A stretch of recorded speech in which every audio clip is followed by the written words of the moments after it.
আমি ইন্ডাস্ট্রিয়াল মেলে চাকরি করতাম আত্মর জন্য। এই আমি ইন্ডাস্ট্রিয়াল মেলে চাকরি করার পরে আমি চাইলে বাইরেও নিজের একখানা অবস্থান তৈরি করে নিতে পারতাম। 2000 সালে এখানে আমি আসার পরে জায়গা ক্রয় করার পরে আপনার জায়গা আপনি বিক্রি করছেন, আপনার বিক্রি যদি বৈধতা থাকে, আপনার রেজিস্ট্রি অফিস যদি ঠিক থাকে, আপনার তহসিল অফিস যদি ঠিক থাকে, আপনার ব্যাংক যদি ঠিক থাকে, আপনার সব কিছু ঠিক থাকে, ভাই আমার এটা অবৈধ হতে যাবে কেন?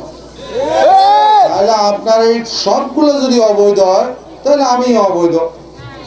আসেন আপনার জঙ্গল ধরে আমরা যে জায়গাটাতে মিটিং করতেছি এই জায়গাটাও এক মালিক না, তারা ওয়ারিশ সূত্র অনেক মালিকের সম্পত্তি, এগুলা তারা কয়েকজন মালিকে মিলে তাদের ওয়ারিশি সম্পত্তি, তারা ব্যক্তি মালিকানা।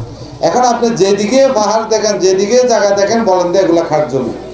এই খাট জমি কই ছিন্নমূলের মানুষকে বড় বড় বাঁশ দিচ্ছেন, এই মানুষের উপরে বন্দুক রাখি, চাঁদাবাজি, আপনার টাকা লুট, আপনার যারা এখানে নেতৃত্ব দিয়েছে চাঁদাবাজি করছে বা রাজনৈতিক সত্য ছায়া যারা এখানে হাতিয়ার ব্যবহার করছে, তারা আজকে এখানে কেউ নেই।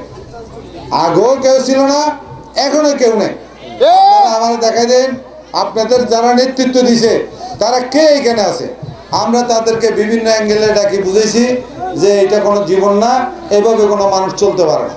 কিন্তু তারা তাদের মতো করে চলে, তারা রাজনৈতিক হাতিয়ার হিসেবে বিভিন্ন রাজনৈতিক নেতার উপরে এটা ভর করে, আর নেতারাও সেটা বিভিন্ন অ্যাঙ্গেলে মাথায় নেয়, নিয়ে এদেরকে বিভিন্ন অ্যাঙ্গেলে সহযোগিতা করে। বিদেয় জঙ্গল জলিমপুরে একটা নেগেটিভ সাইড শুরু হয়েছে।